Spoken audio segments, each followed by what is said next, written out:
कोलकाता में civil society की जानिब से अफ़गानिस्तान के काबुल में पंजाबियों के गुरुद्वारे में हुए हमले की मजम्मत की गई। यहाँ कोलकाता प्रेस क्लब में इस सिलसिले में एक प्रेस कॉन्फ्रेंस का इनेकाद किया गया, जिसमें सभी मुकर्रिरीन ने काबुल में गुरुद्वारे में हुए हमले की मजम्मत की। मुकर्रिरीन का कहना था कि इस हमले के पीछे IS का हाथ है, लेकिन तो एक को छोड़कर किसी ने ये नहीं कहा कि ISI वाले सिर्फ मुस्लिम मुल्कों में ही हमला क्यों करते हैं। उन लोगों ने मुल्क शाम पर हमला किया, उन लोगों ने अफ़गानिस्तान को तबाह कर दिया, सीरिया को बर्बाद कर दिया। ये सवाल किया गया कि IS वालों ने आज तक इसराइल पर हमला क्यों नहीं किया, आखिर क्या वजह है। कई लोगों ने कहा कि इसके पीछे सुपर पावर का हाथ है, और सभी को पता है कि सुपर पावर कौन है। ये लोग IS जैसी तंजीम बनाकर सिर्फ मुसलमानों को बदनाम करने की कोशिश करते हैं। इसे ही इस्लामोफोबिया कहा जाता है। आइए सुनते हैं इस सिलसिले में वहाँ मौजूद मुकर्रिरीन ने क्या कहा।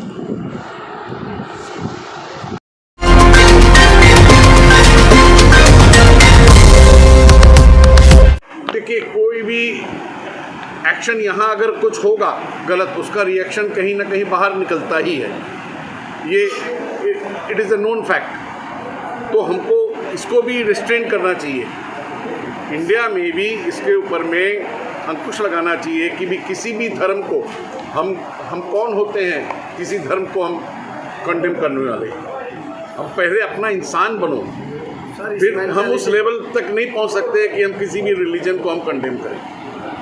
मैं तो मेरा पर्सनल व्यू तो है कि भी जो भी पार्टी धर्म के नाम से वोट मांगे वो पार्टी को बैंड हो जाना चाहिए, शुड बी बैंड। धर्म के ऊपर राजनीति नहीं है। धर्म अपना पर्सनल है, वो आप अपना पर्सनल रखिए, लेकिन उसको राजनीति में लाइएगा तो ये देश बर्बाद होगा। जी, ये तो एक सिलसिला चल पड़ा है दहशतगर्दी का, और IS एक नाम दिया गया है, मगर उसमें मुसलमान कोई नहीं है जिसको कहा जा सके कि ये मुसलमान है या इस्लाम का मानने वाला है। नाम कुछ भी रख ले या अपने आप को कुछ भी बताए, वो है दहशतगर्द। तो ऐसी दहशतगर्दी फैलाने में कुछ लोगों का हाथ है, जिसमें बड़े ममालिक भी शामिल हैं और छोटे ममालिक में भी। जैसा कि अभी बताया हमारे मासूम साहब ने कि इसराइल पे आज तक कोई अटैक नहीं हुआ IS का। तो इससे कुछ अंदाज़ा लगता है कि कौन इन लोगों की सरपरस्ती कर रहा है और कौन इनकी पीठ पर है। तो ये सिलसिला जो है ख़त्म होना चाहिए। हम अपने भारत के लोगों से भी ये गुजारिश करेंगे कि आप अपने यहाँ अमन और शांति पैदा कीजिए और वोट की सियासत को ख़त्म कीजिए। इंसानों का, मानुष का आदर कीजिए। मानवता के ऊपर अपने धर्म की बुनियाद या अपने देश की बुनियाद रखिए, क्योंकि इससे अनारकी फैलेगी, गरीबी बढ़ेगी, लोग भूखे मरेंगे और इंसानों का कोई भला नहीं होगा। इसलिए सिविल सोसाइटी की तरफ से जो आज ये प्रेस कॉन्फ्रेंस की गई है, हम उसकी बहुत ही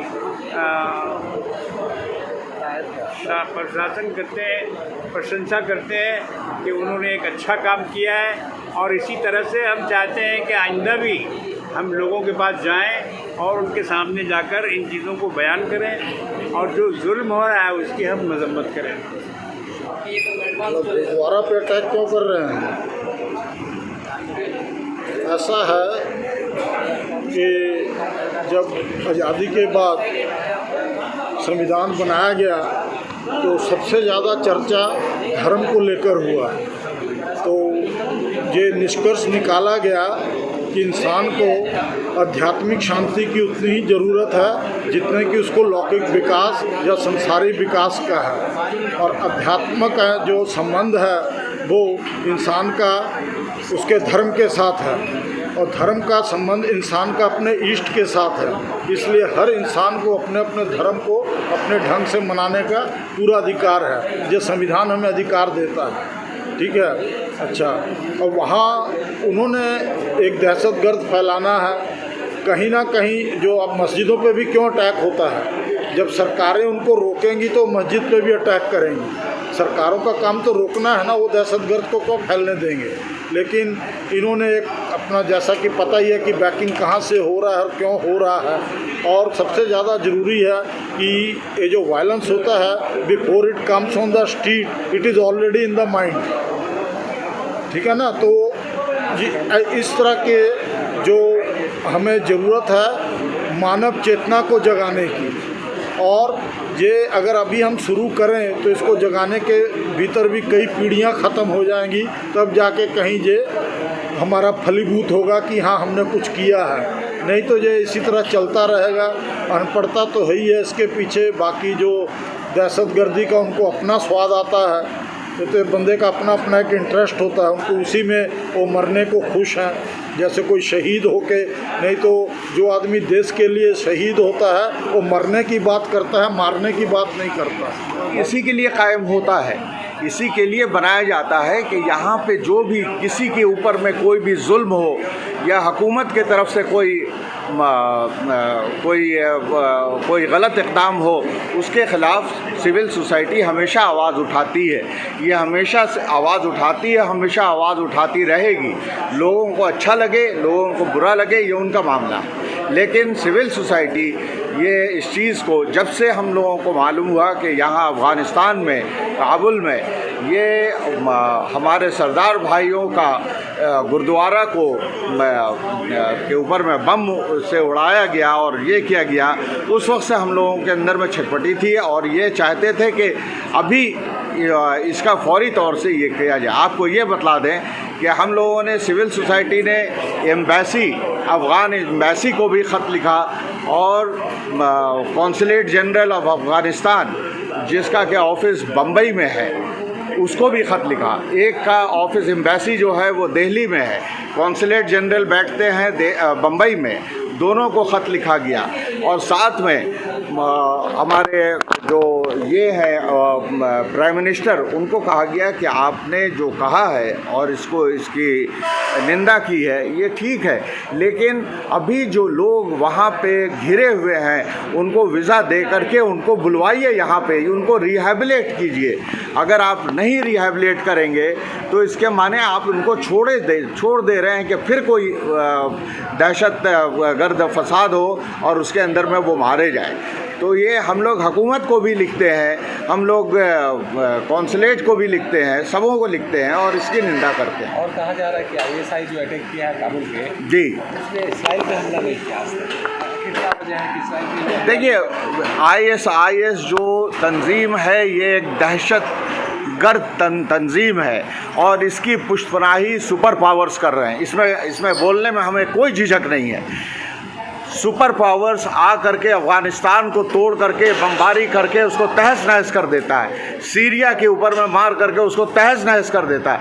क्या ये सिर्फ इसको ये दहशतगर्द तंजीम जिसको कि कोई भी मज़हब के मानने वाले इसको नहीं मानते हैं, क्या इनको वो ख़त्म नहीं कर सकता है?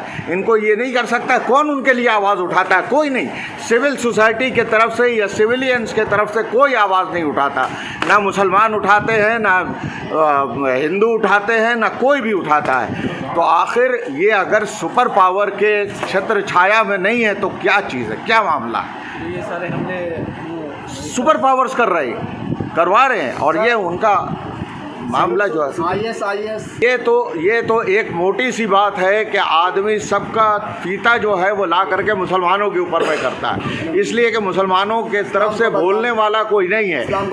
जो मुसलमानों का मुल्क भी है वो भी नहीं बोलते हैं, वो भी बेचारे बिके हुए हैं अमेरिका के और रशिया के इसमें और इसराइल के।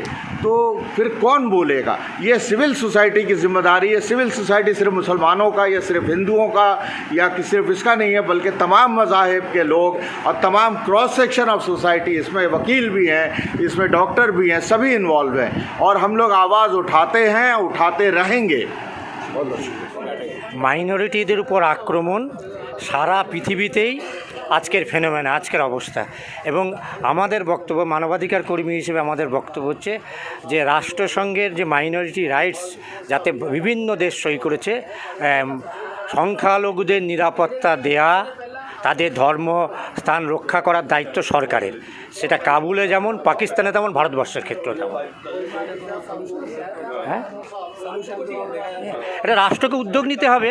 হ্যাঁ, তারা তাদের ব্যক্তিগত ধর্ম দিয়ে রাষ্ট্র পরিচালনা না করা, যেটা বাবর হুমায়ুনকে লিখেছিলেন যে তোমার ব্যক্তিগত ধর্ম দিয়ে, বাবরের লেখা চিঠি আজকে বিখ্যাত, নরিম্যান সেদিন পড়ছিলেন সেই চিঠি, সেখানে বলছেন যে তোমার ব্যক্তিগত ধর্ম দিয়ে সরকার মানে রাষ্ট্র দেশ পরিচালনা করবে না, এটাই করা উচিত, এটাই সেকুলারিজমের ধর্ম।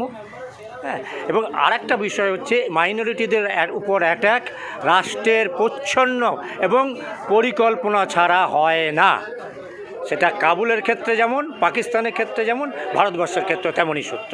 ফলে রাষ্ট্রের মদত খুঁজলে বেরোবে, ওই আইএসআইয়ের এটাও যদি তদন্ত করা যায় পিছনে কিন্তু বিহাইন্ড দ্য স্ক্রিন বেরোবে, যেমন বেরোচ্ছে অমরাবতী হত্যার পিছনে কারা আছে আজকে পরিষ্কার বেরোচ্ছে। হ্যাঁ, আমরা দেখেছি মেলেগাঁও ব্লাস্টে, মক্কা মসজিদ ব্লাস্টে।